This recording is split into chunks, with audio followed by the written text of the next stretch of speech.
Ja, men hej och välkomna till kvällens bokrelease. Jättekul, första gången jag gör en bokrelease digitalt, men det blir säkert spännande. Vi satt här innan och pratade lite grann om när vi träffades första gången. Jag heter Hanna Isaksson, ska jag kanske säga, och jobbar på Resurscentrum för konst i Region Norrbotten, och vi jobbar med att stötta professionella konstnärer och konsthantverkare som bor här uppe. Och när vi träffades 2017 så hade jag precis dragit igång ett stort residensprojekt. Och Åsa hörde av sig väldigt lägligt med det här Residence in Nature, som vi har ju samverkat sedan dess, kan man säga. Nu är ju ni pinnade, ni som ska prata i panelen. Vi kommer presentera er här framöver. Men en annan samarbetspartner är ju Norrbottens museum. Så jag tänkte att Andreas skulle få säga något.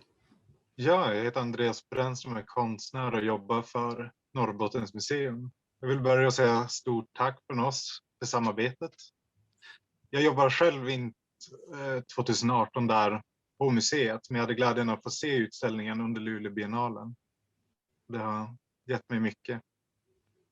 Som sagt, jag jobbade inte på museet då, så jag har inte allt för stor insikt i hur processen såg ut. Men Norrbottenmuseets roll i projektet utöver medfinansiering var som utställningsplats under Luleå-biennalen och som en form av kunskapsresurs för konstnärer vid olika tillfällen fick besöka både museet och samlingarna. Så än en gång, stort tack för det här samarbetet. Och det är så otroligt fint att få ta del av det sammanfattat i den här publikationen. Tack själv. Och om folk vill ta del av den i Luleå så finns den nu i museishoppen på Norrbottens museum. Tack. Tack så mycket. Men då lämnar jag över till dig, Silvia, som ska moderera samtalet. Och då har vi sagt att vi pratar ungefär 45 minuter och sen så tar vi frågorna efteråt. Vänta med dem. Hej, jag heter Silvia Colombo, konsthistoriker och kulturstrateg på Haparanda kommun. Men ikväll är jag väldigt glad att vara moderator här. Då fick jag möjligheten att delta i en liten bit av det här stora projektet som heter Residence in Nature. Och jag får säga att Residence in Nature är mycket mer än bara en konstnärlig residens i natur. Och projektet startade redan 2013. Först i Småland och sen 2017 i Lainio och allmänt i Norrbotten. Men först innan jag börjar med frågorna om boken Flora, Mammas hus i Lainio, som är resultatet av det här jobbet, ber jag er panelen att presentera sig. Varsågod. Jag kan börja. Hans Isaksson heter jag och har varit projektledare tillsammans med Åsa Junelius och Lisa Torell. Jag är konstnär och uppvuxen, född i Kiruna och har då, eller min mamma hade ett hus, eller har ett hus, eller hur man ska uttrycka, för hon har gått bort i år, men i Lainio. Så att jag liksom, kanske man kan säga bördig.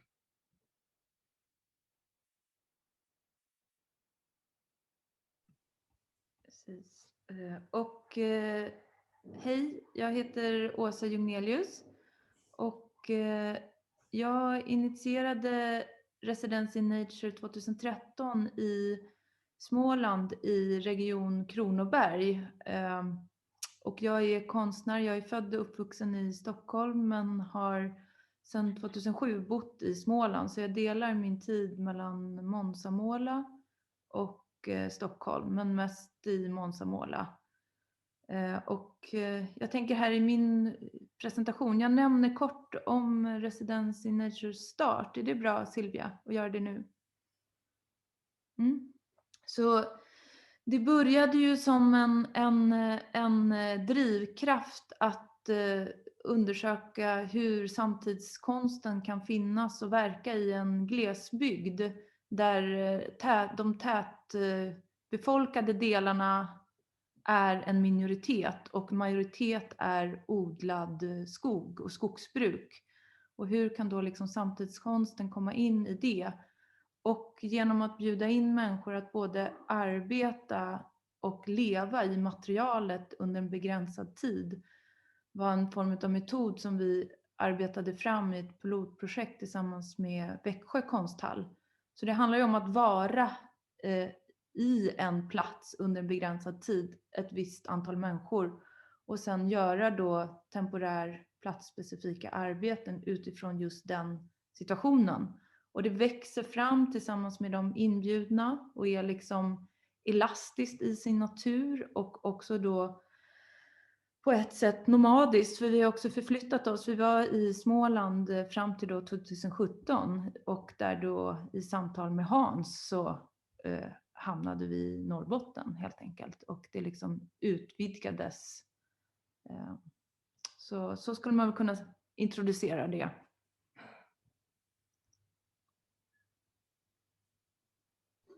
Lena, vill du ta det vidare? Ja, jag kan fortsätta härifrån och välkomna till Lainio ska man säga då. Men vi sitter ju faktiskt på Martigården. Jag är konstnär och verksam här. Residency Nature var här i Lainio så jobbade jag på Region Norrbotten och var väl kanske mer som ett ankare i Lainio kanske man kan säga. Vi har faktiskt samlat ihop oss här lite grann till bokrelease på Martigården. Men inte kunnat ha så himla mycket aktiviteter under året av förklarliga skäl. Men nu sitter vi här ett gäng och dricker kaffe, tror jag för första gången på jättelänge. Och isen har precis gått här utanför Martigården så att våren är på ingång här, även här. Och jag kanske ska säga vilka vi hade. Sibrit här, Else-Maj, Ines, Marianne, Anita, Sred och jag.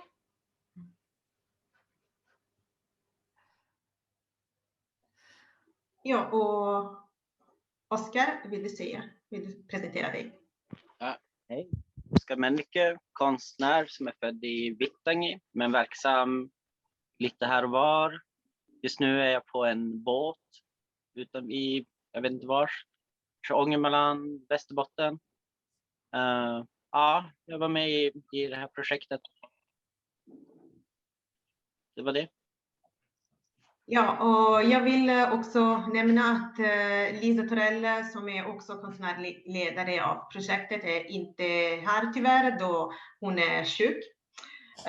Men ja, hon ville vara med, absolut. Men då kör jag.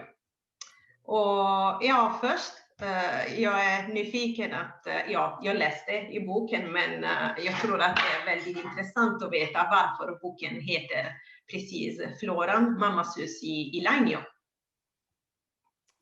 Så det här projektet var ganska organiskt och sådär, men jag tar lite grann också, det är bara att fylla i. Ja, det är klart, självklart du ska svara på det. Och vi hamnade ju då i Lainio, alltså vi var på en researchresa 2017 för det här projektet, skulle liksom egentligen bara liksom ta reda på vad vill vi vara, vad vill vi göra och sådär. Och eftersom min mamma har ett hus i Lainio så skulle vi övernatta där helt enkelt och egentligen vara där någon dag och sådär bara. Men vi hamnade i huset och alla blev så himla förtjusta att vara i Lainio helt enkelt. Så att vi liksom bestämde oss att vi har Lainio som bas och vi har mammas hus i Lainio som bas. Och där har titeln delvis, men sen är det också namnet Flora och det är som ett arbetsnamn som vi nästan haft hela tiden. Och det är inte floran som en flora som handlar om botanik utan alltså det är mer hur man kategoriserar och hur man tar reda på hur man undersöker en plats. Och framförallt så är det ju som en flora över det här projektet. Så det är ju, man kan väl säga att jag ska inte säga att det är en abstrakt flora, men det är men också som har kopplingar till naturen. Och så. Precis. Och jag tänker ju att det också blev mammas hus i Lainio och det som skedde runt köksbordet i din mammas hus i Lainio var ju också en slags förälskelse som uppstod och att det kändes helt självklart att stanna i Lainio och låta Lainio för mig som var en helt ny bekantskap, en ny plats, få veckla ut sig och utgå därifrån och därifrån också på något sätt titta på andra delar i Norrbotten, men verkligen ha fokus på Lainio som tog oss med storm, så att säga. Och där ju floran blev ett slags gemensamt format att samla in de erfarenheterna. Så det är Lainio, vad vi också tyckte var spännande var ju så att Lainio ligger ju i Tornedalen, men det är nästan så att det inte ligger i Tornedalen. Och det ligger inte i fjällen heller, utan det är på något sätt som ett gräns, alltså med naturen, så det övergår i fjällnatur nästan. Det är liksom, alltså den är spännande på många sätt också. Det är en gränsstad, alltså den ligger också nära Finland och ligger lite isolerad. Och sen tyckte vi väl också på något sätt, vi pratade jättemycket om vardagsnatur, att vi åkte ju också upp till mot Kebnekaise och så, men alltså det var något som inte tilltalade oss riktigt med att liksom göra det spektakulära Norrland, eller vad man ska säga, utan vi vill liksom vi kallade det för vardagsnatur. Kommer jag ihåg när vi var omkring och vandrade där. Så till slut så hamnade vi där. Och jag är jätteglad för det, för jag fick ju liksom återupptäcka, vad ska jag säga, min barndom och alltså där jag kommer ifrån och så där. Så att jag hade, och genom andras ögon och så där. Så att det var ju, alltså det var ju jättekul för mig också helt enkelt.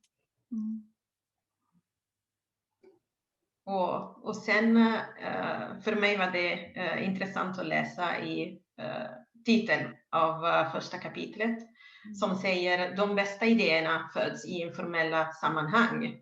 Och därför, ja, jag håller med 100%. Och då, hur bestämde ni att fokusera projektet här i norr? Och hur blev ni en grupp äntligen? Så det var informella sammanhang, kan man säga att vi träffades väl på krogen, höll jag på att säga. Alltså nästan. Eller vi började diskutera det vi var på någon öppning och sen så var vi och drack lite grann och då började vi prata om att ska vi inte göra någonting uppe i Norrland liksom. Så att det var egentligen så det startade och sen så bara bestämde vi att nej, men nu åker vi, nu gör vi det här. Och sen åkte vi upp genom Tornedalen då och ja. Precis, och att i det samtalet så hade ju du också en sån glöd när du pratade om Lainio, Hans, och en slags så här, men vi måste åka till den här platsen, och att det hände ju något i det mötet där, men jag tänker också det informella i det här fallet är väl också det konstnärsdrivna, där man själv driver ett projekt utifrån konstnärernas behov och lust och intresse och frågeställningar. Sen såklart har vi ju haft nära samarbete med både kulturinstitutioner och finansiärer som har ju varit helt oavgjort för att det här ska kunna gå att genomföra. Men just att det får drivas av den här ett slags nyfikenhet och intresse för att förstå en specifik plats och forma det därifrån. Det är ju liksom väldigt viktigt, tror jag, i det här arbetet. Och hur vi blev en grupp, det är ju också ett organiskt skeende. Det har ju varit lite olika konstnärer och utövare med genom åren. Sen är vi några stycken som har varit med hela tiden, men jag vet inte om vi har grupperat oss som en grupp, utan det är ju mer som en rörelse och ett driv inför att testa det här arbetssättet som ju kräver sitt. Det är ju liksom lite bökigt och ovisst. De som var med var ju också intresserade av att alltså åka just upp till Norrbotten och så här, så att det fanns ju byggde ju väldigt mycket på lust liksom från. Ja. Verkligen. Och den där rörelsen som du märkte faktiskt, det var ju det också. Jag hade den känslan när jag upplevde resan till Lainio. Då medverkade ni med flera kulturella utövare, så det var absolut intressant. Men ja, jag läser en citat också ur boken som säger en geografisk plats långt borta blev nära. Och meningen handlar om Lainio själv och allmänt om Norrbotten. Och boken som är en dokumentation av hela resan som ni gjort under Residency Nature paraply väver ihop flera perspektiv och skeenden som är både interna och externa. Och vill ni förklara hur norr och syd förenas här? Hur norr och syd förenas? Åsa, har du att säga? Jag tänker, jag kan bara säga en kort, eller men det är väl på något sätt att, men det står väl också där i inledningen om att det kommer inte bara från söder, det kommer ju faktiskt ändå längre norrifrån. Ja. Det är ju folk från Tromsö och liksom, och även folk från själva platsen. Jag menar, Lena Ylipää har ju varit med i projektet från första början, och hon är ju från Lainio också. Så här. Och sen är det då syd, om jag vet inte om det var det vi syftade på, eller på något sätt, att hur norr och syd har förenats, eller vadå?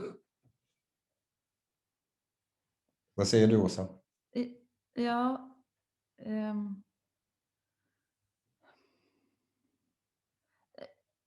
nej, jag tänker att det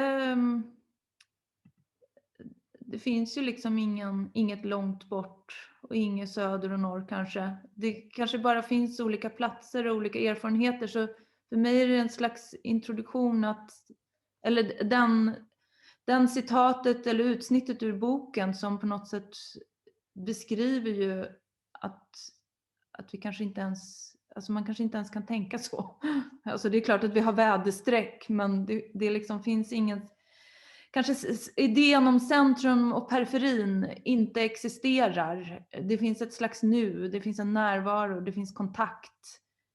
Men det andra är liksom inte intressant, eller kanske det som vi försöker liksom ge en slags ingång till det synsättet. Och Lena och Oskar, vill ni säga någonting apropå det kanske? Jag har inget att inflika. Men jag kan nog säga någonting om det, därför att det finns så många olika perspektiv på norr och syd. Och också, tror jag, nämner vi lite grann i boken också om det här med att vi i norr har varit igenom så många olika processer där ett syd har haft tolkningsföreträdet om oss. Så att det finns ju liksom flera olika dimensioner, eller flera olika ingångar till det begreppet. Men det är ju också någonting som är så otroligt eftersträvansvärt att få lösa upp. Och jag tycker att det är någonting som händer nu här, där det är väldigt mycket, där alltså berättandet, uttrycket i konsten och musiken också kommer skapas härifrån, att vi skapar våra egna berättelser. Och jag tycker att det är viktigt att det finns den här balansen mellan det som berättas här och där det finns en tolkning av det som finns här. Så det är intressant ur många olika aspekter. Men man längtar efter att det bryts, att just det perspektivet bryts upp. Vi har ju också ett öst-väst som är jätteintressant. Så det finns ju många olika liksom. Ja, det är ju öst-väst också, för att det är ju både Finland och Norge med, alltså, som har varit, det är inte bara svenskar, eller vad man ska säga, bosatta i Sverige, utan det är ju. Ja, och sen i boken har ni också pratat mycket om förhållandet mellan konst och platser som är väldigt viktiga här. Och under hela resan som ni har gjort här i Norrbotten har ni också forskat mycket om de två termerna. Och på vilket sätt har ni tolkat de här platserna som ni har besökt i Norrbotten?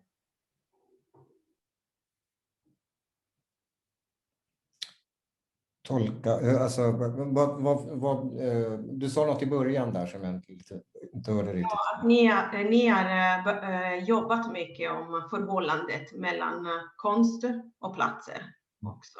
Och det syns även i Luleå Biennalens utställning till exempel, tror jag. Men Luleå Biennale var ju för oss det var ju egentligen en liten överraskning att vi var med där. Det var ingen tanke egentligen från början, utan vi kom ju med där. Och för oss blev det ju liksom, alltså naturligtvis var det ju lite verkproducerade på något sätt, men det fanns också en form av, vad ska man säga, att vi redovisade ett slags researcharbete snarare, liksom, och hur långt vi hade kommit. För vi hade ju inte alls avslutat då, utan vi har ju fortsatt efter, så att säga, Luleå Biennalen. Och meningen var också att, alltså, vi pratade också jättemycket, måste allting egentligen bli, alltså sen måste det bli färdiga verk, liksom, just inom projektet, så att säga, vad man ska säga. Sen har det ju visat sig att, alltså, det är ju flera av konstnärerna som har gjort stora utställningar med utgångspunkt från det researcharbetet. Alltså Johanna Gustafsson Fürst har gjort på Accelerator och Gustav har gjort på Kalmar museum. Och jag har ju också återupptäckt liksom min bakgrund och sådär, alltså som, genom att komma tillbaka och sådär, och jobbar också nu med en utställning som delvis kommer att handla om Norrbotten och Norrbottens natur och kultur, kan man säga. Precis. För jag tänker också så att kanske inom den vistelsen när vi var i Lainio och i Norrbotten, så är det kanske först efter som det blir enskilda färdiga verk. Och det som var ju, tycker jag, en väldigt viktig gest var ju att vi började med att göra en utställning i Mattegården i Lainio, där vi som för många av oss, de besökarna vi var, att vi liksom hade med oss en present till våra värdar. Att vi visade mindre arbeten i Mattegården och integrerade det i den samlingen och den berättelse som finns i Mattegården. Och sen hur vi tog med oss delar av Mattegården och det materialet som fanns där till vad heter det, museet i Luleå Biennalen.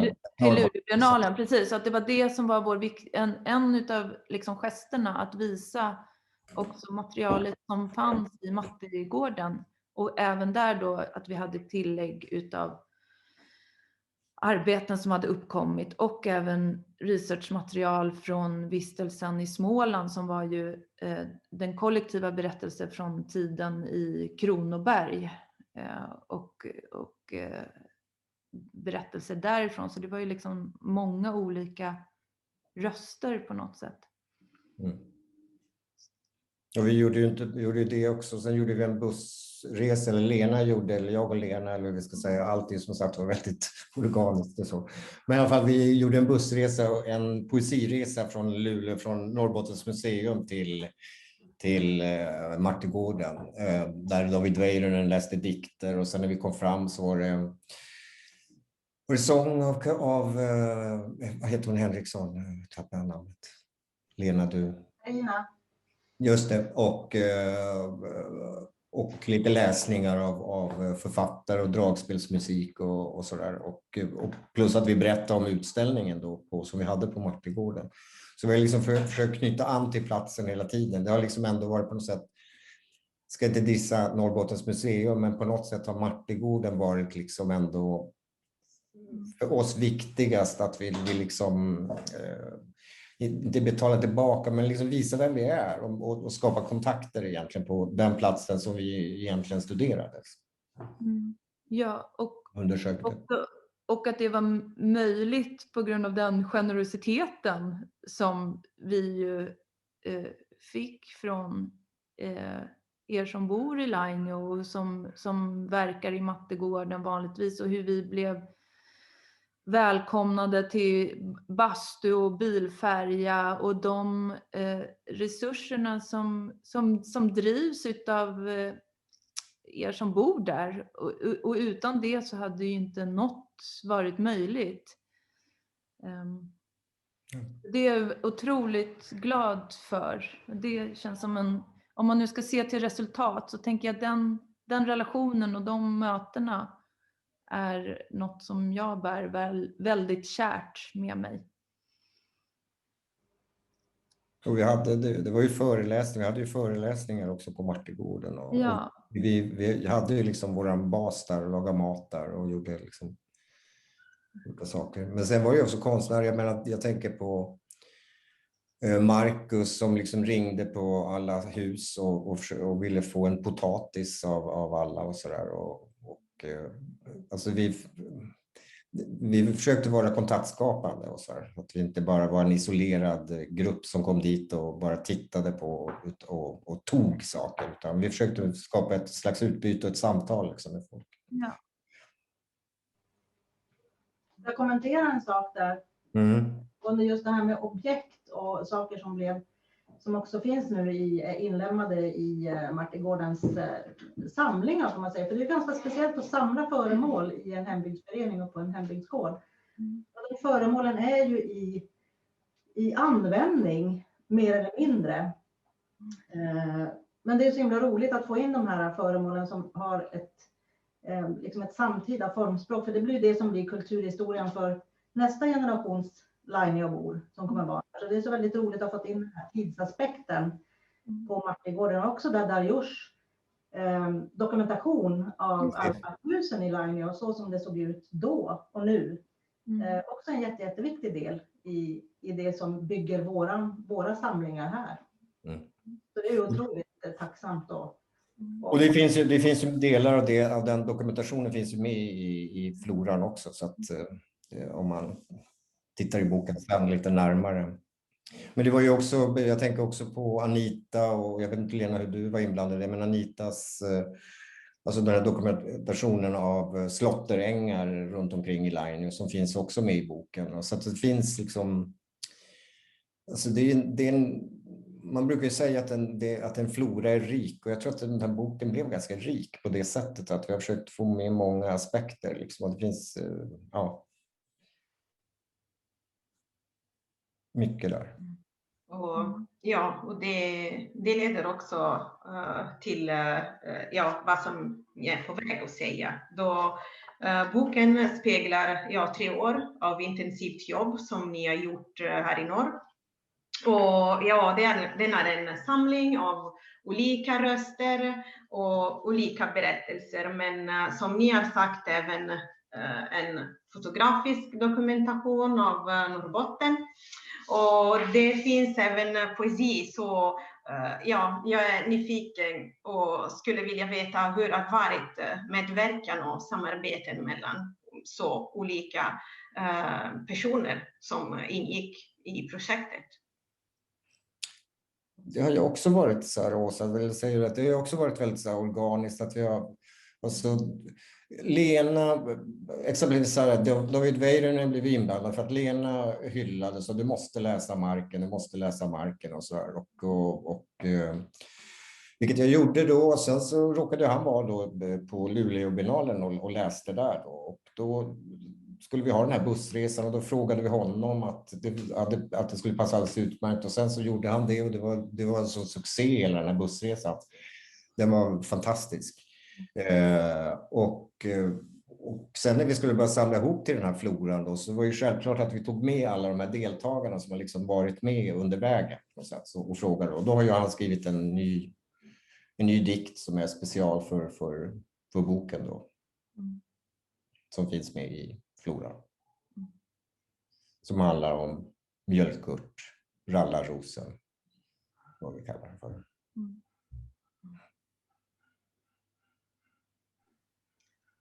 Och så vill du tillägga någonting? Nej, men vi har ju liksom,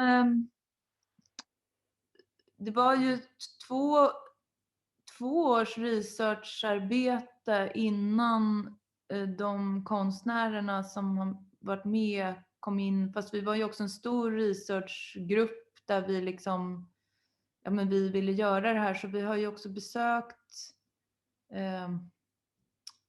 många platser och träffat många människor för att liksom veckla ut vår förståelse för erfarenheterna som fanns där omkring. Och också varit övernattat ute och bott på olika platser. Vi har liksom, jag vet inte, prövat många olika format, haft många olika samtal. Men hela tiden så har vi ju återkommit och återkopplat till Lainio och till hembygdsgården där och just försöka skapa det mötet där det liksom, det är hela tiden förts tillbaka, och också mammas hus. Och det samtalet, alltså i boken finns den inledningen kanske, men det är alltså själva den stora texten i boken är ju ett samtal där vi sitter kring det här köksbordet i mammas hus och där vi liksom försöker återge allt som har hänt under de här åren, liksom ganska kronologiskt och så där. Så att det är ju egentligen ett långt samtal. Så egentligen finns ju, om man införskaffar boken, så finns det hela samtalet där som med allt som har hänt, liksom hyfsat detaljerat. Vi har säkert glömt saker där också. Men... Ja, och Jonas Williamson har ju gjort, alltså formgivit boken, men också initierade att försöka, hur återberättar man de här erfarenheterna, och där vi ju på något sätt pratar i mun och pratar emot varandra och har olika erfarenheter, och det är precis så det ska vara. Det finns liksom ingen linjär erfarenhet av det här, utan det är liksom, man vill att alla röster och alla erfarenheter ska komma fram. Så jag tycker att det greppet och det samtalet speglar ju också det här arbetets nerv i hur det har varit och gått till på något vis. Och sen bjöd vi in också Lars-Erik Lappalainen som konstkritiker och skribent, författare som är född, alltså han är ju också från en by nära Kolari men har väl bott i Luleå och sådär, men har liksom inte bott här uppe, och för honom var det liksom som han hade inte varit där på 20 år eller något sånt där uppe i Norrbotten. Och han skriver då en text om hur det är att möta sitt gamla eller sin historia på något sätt så här. Som är en väldigt fin text tycker jag, som finns med i boken också, som också blir ett till perspektiv på hela.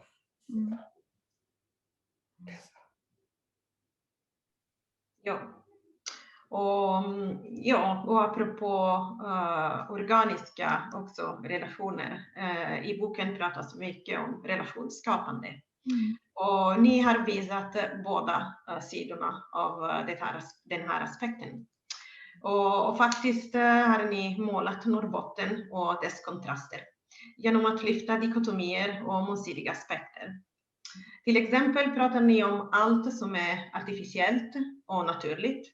Och ni sätter i kontrast museisamlingar med samlingar av föremål på hembygdsgårdar, naturlivet med konstlivet.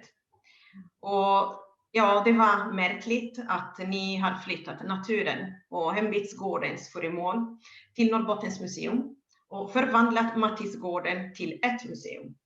Hur såg processen ut som ledde till detta? Ja, vi satt väl vid Mattigården och åt mat och skrek på varandra tror jag. Eller hur var det vi gjorde? Ja, men det var ju som sagt för att den här, alltså det var ingen jättelång alltså förberedelse inför Norrbottens museum, den delen så att säga. Så att vi liksom bestämde och säga att här är vi och det här har vi gjort och då får vi väl visa det helt enkelt. Och då var det, vi satt ju på Mattigården så att det blev ju började diskutera om just de där föremålen som finns där och så där, om man skulle föra över. Vi hade en massa olika idéer kring det där, men det slutade i som det såg ut där på museet. Ja, du Åsa, du? Ja. Ja. Typ.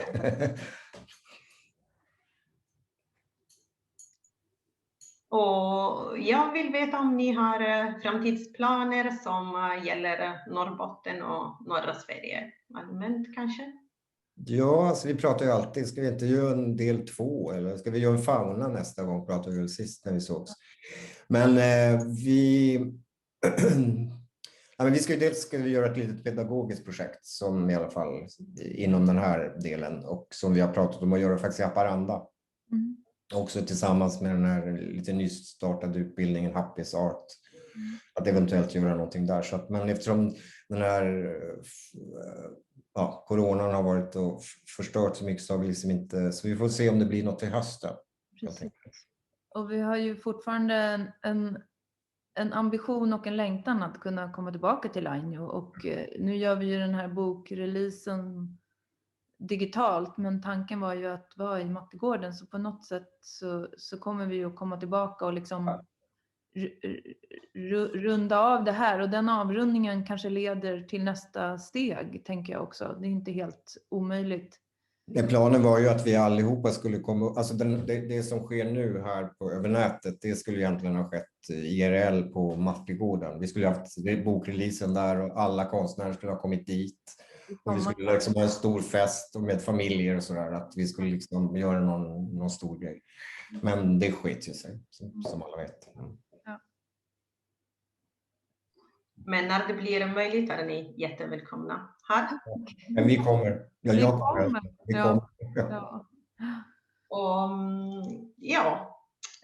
om det finns flera frågor som kommer från alla som lyssnar. Men jag har en fråga. Jaha, förlåt Anna, har du? Ja, men det är faktiskt en fråga till Lena och Oskar. Och vad har det betytt för ert konstnärskap att vara med i det här projektet? Ni som ju kommer från området och är verksamma här uppe. Jag vet inte vem som vill börja. Lena? Jo, men jag kan börja. Jag kan bara säga välkomna tillbaka då. Residence in Nature, såklart. Det ser vi ju fram emot naturligtvis. För projektet har ju betytt väldigt mycket för oss naturligtvis, men för mig speciellt också som konstnär. Därför att när ni kom, då var det sådär, ska det vara konst här också? Jag bor ju här och fiskar och odlar potatis. Ska vi ha konst? Det är min arbetsplats. Men självklart. Och det har ju hänt fler konsthändelser och kommer att hända lite grann i kölvattnet på Residence in Nature också. Därför att det för mig har också blivit självklart att det här är också en konstscen. Det som förut varit mitt potatisland. Och min familj.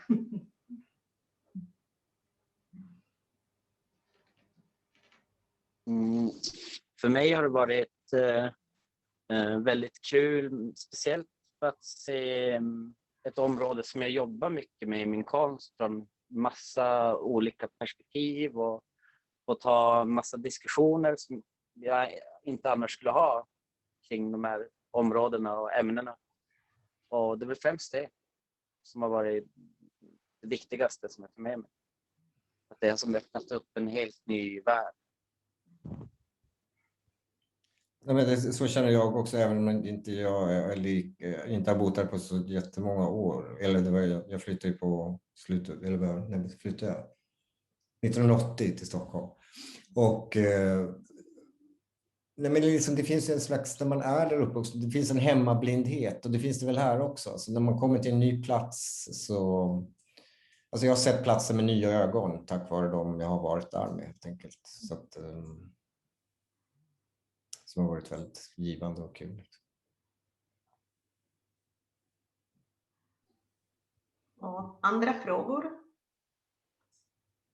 Annars vi har en fråga som kom i förväg, så jag kan läsa det om ni vill.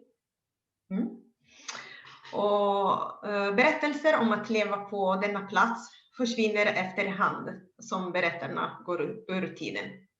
På vilket sätt kommer man berätta om denna plats framöver, tror ni?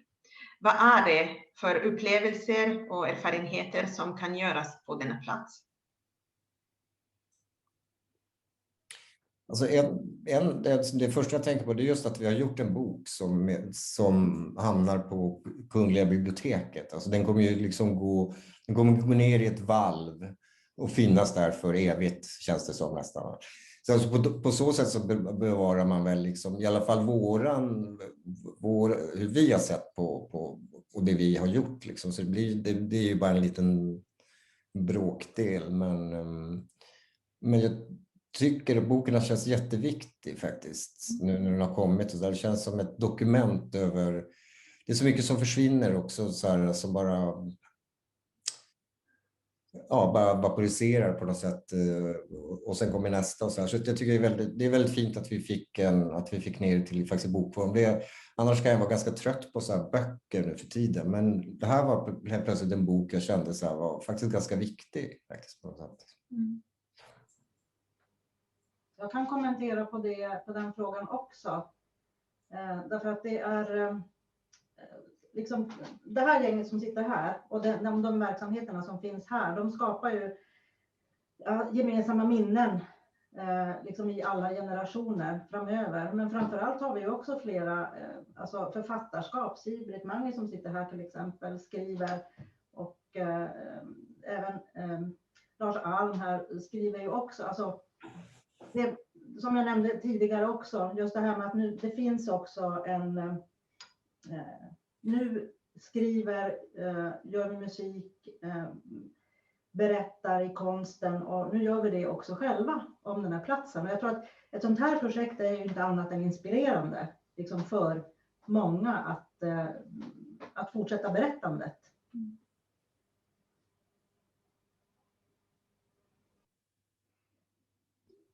Ja, och jag tror också att publicera en bok är ett väldigt viktigt sätt. Och även om idag finns det teknik och det digitala verktyg som dominerar äntligen scenen. Böckerna är här för att stanna. Så ja, det är viktigt att ha dem, tror jag. Ja, vissa böcker måste göras. Vissa böcker måste, precis. Och hur det kan liksom sätta igång en dialog eller fortsätta så att olika röster och utövare tar vid. Det är ju det bästa. Mm. Det är liksom och att den förhoppningsvis får finnas på Martigården länge, och så folk som kommer på besök kan bläddra i och så här, och kanske inspireras. Och, ja. Ja, ni själva sen har ni hittat på någonting på gamla dokument och samlingar i Martigården som förvarades där i flera år. Så ja, jag tror att processen är ganska cyklisk och det fortsätter på det sättet också. Mm.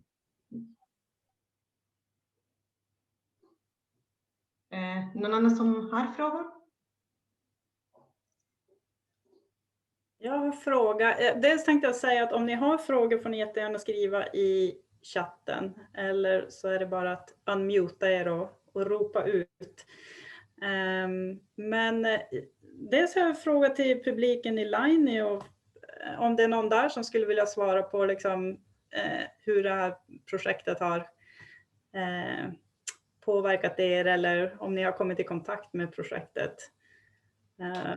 Om det är någon som känner sig manad.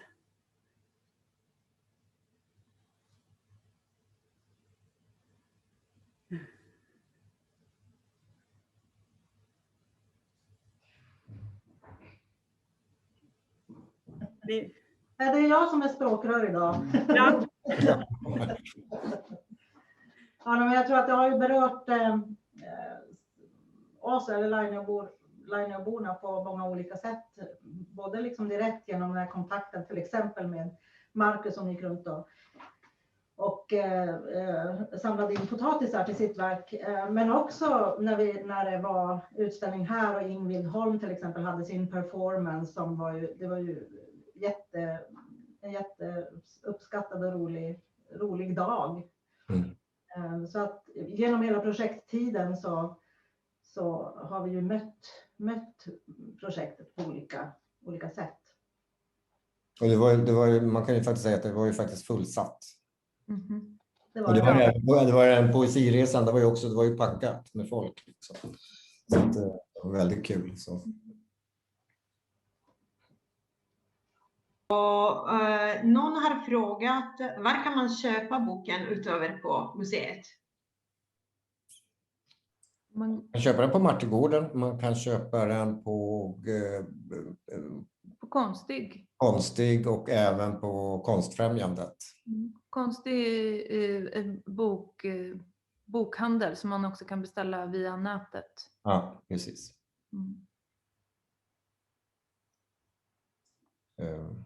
Jag har en fråga till. Jag som har liksom följt där. Nej, men jag tänkte, vad har varit liksom de stora utmaningarna? Dels har ni har ju varit en trio som har liksom projektlett det här. Men ni har också bott ganska tajt, ganska många under längre perioder.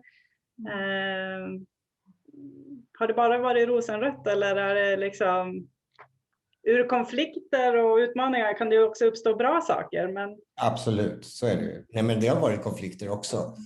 Alltså det har varit ganska vilda diskussioner och allt möjligt som har hänt på vägen. Det är ju ofrånkomligt egentligen när man också är så nära. Precis. Jag tänker det där att man liksom ska bo tillsammans temporärt under olika perioder. Det gör ju att man får möta varandras alla sidor på något sätt. Så självklart är inte det friktionsfritt, men det är också det som är en del av behållningen. Att man liksom möter hela människan, eller vad man ska säga. Inte det.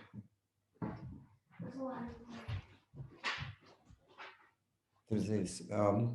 Alltså samtidigt, det har varit, visst har det varit så. Men samtidigt har det också varit superhärligt. Liksom. Ja, det har varit helt underbart. Och att vara 3 konstnärliga ledare tycker jag har varit en enorm resurs. Problemet har inte varit att vi har bott nära varandra egentligen. Eller det har inte varit något problem. Alltså, det har inte varit liksom något så här, vad ska man säga, att man bor för tätt. Eller, alltså, alla har haft sin space ändå. Vi har ju gått ut... Alltså vi har ju inte gått i samlad trupp överallt, utan vi har ju varit uppe i lite olika omgångar och så där. Så att vi har gjort liksom, sen har vi samlats i mammas hus då, men vi har, alltså jag har varit uppe med Gustav någon gång och Johanna var uppe någon gång. Alltså så att vi har liksom rest också själva i landskapet och så. Så det är inte bara samlat tropp, men vi har gjort en del saker då tillsammans. Men sen har vi liksom gjort våra små utflykter och exkursioner i naturen liksom, på lite olika konstellationer helt enkelt. Kan man säga. Precis. Jag har roat mig med att gå vilse. Och jag gick också vilse. Ja. Ja, det har jag hört. Jag var inte med då, men jag har hört talas om det. Ja, gud. Du kom tillbaka, Silvia. Det var ju bra. Ja, tack vare Marcus. Marcus räddade dig. Ja. Men då märkte jag att det finns ett väldigt starkt samband med natur här i Sverige. Och ja, det är någonting som jag aldrig upplevt i Italien, och speciellt i en stad som Milano där jag växte upp. Och det var, ja, det är fortfarande absolut intressant att uppleva det och förändras också mitt förhållande med natur. Men allt började då, tror jag. Så tack för det. Ja. Men om ni har sett, har jag skickat länken på chatten, så ni alla ser att boken kan köpas där. Och finns det någon annan fråga?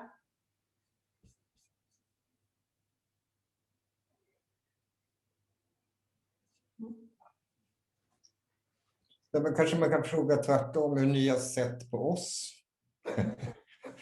Hanna exempelvis. Så vad är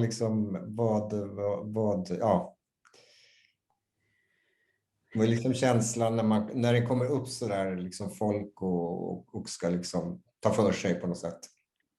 Alltså jag är ju uppvuxen i Luleå, men jag kommer ihåg att man alltid har varit så glad när folk har velat besöka Norrbotten. Det är som aldrig någonting man tog för givet. Att folk liksom ville resa uppåt istället för neråt. Så det är liksom, det är sånt som jag har med mig från barndomen eller när man var ung vuxen liksom, och träffade människor som var uppe här eller hade valt att flytta hit eller studera här eller vad som helst. Att det finns ju någon slags, vad ska jag säga? Ibland kan jag känna att vi saknar stolthet kanske, vi som bor här i Norrbotten på något sätt. Att vi också kanske har förminskat oss. Så att när någon kommer hit och visar intresse så blir man ju väldigt glad. Liksom. Men du vet, nu är det full rulle så snart blir ni som grekerna, supersura. Ja, men nu ska ju alla flytta hit. Nu måste ju liksom alla ska flytta upp om vi ska klara elförsörjningen och allting. Nej, men och sen tänker jag, och sen utifrån konstscenen så handlar det ju såklart om att bygga nätverk och få in liksom nya influenser men också skapa liksom de här utvecklingsprojekten uppe i Norrbotten. Och det har ju hela den resan med att bygga upp Swedish Lapland Air och vår residensverksamhet, där ju ni liksom också blev en stor del av det, har ju varit otroligt liksom spännande och intressant. Och jag tror att i det projektet har det ju blivit just så synligt att det finns ett väldigt stort intresse för Norrbotten och för liksom det arktiska området överlag. Och att vi också måste bjuda in och se att det här intresset finns. Så att det tror jag, och det upplever jag att många i det här nätverket som vi har runt om i länet, som är ett ganska brett nätverk med allt från kultursekreterare till konstnärer, själva har fått liksom under de här 4 åren en aha-upplevelse. Att vi sitter på en enorm rikedom här uppe helt enkelt. Verkligen alltså.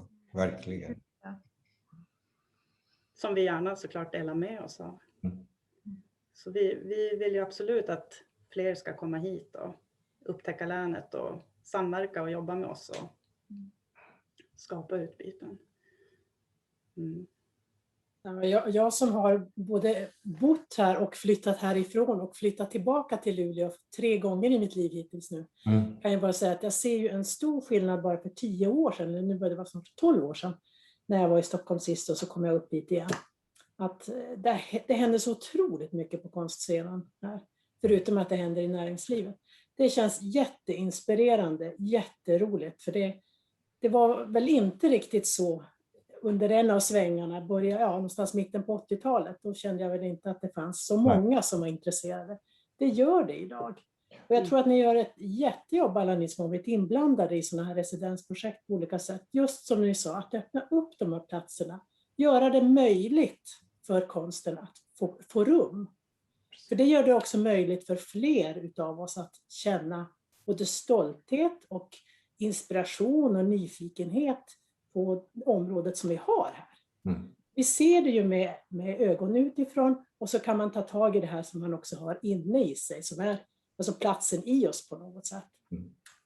Tillsammans med er som kommer och hjälper oss att och där är ju också där är ju faktiskt den här floran, även om man kan berätta, visa bilder, vara Instagram så här, men att just den finns liksom alltså som bok och köpa på konstbok, alltså det är ganska viktigt faktiskt.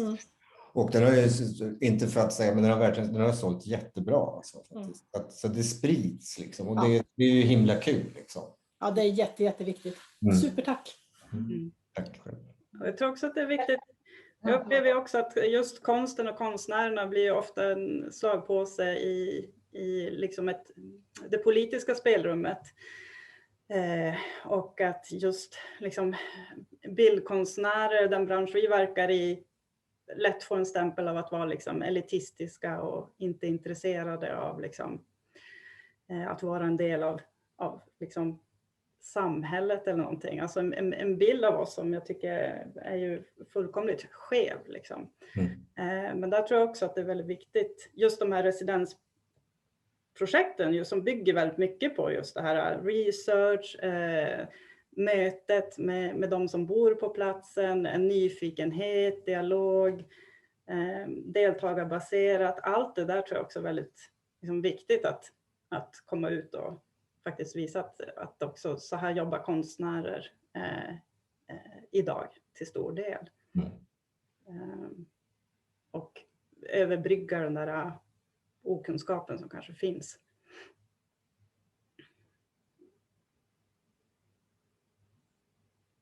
Jo, det är så faktiskt.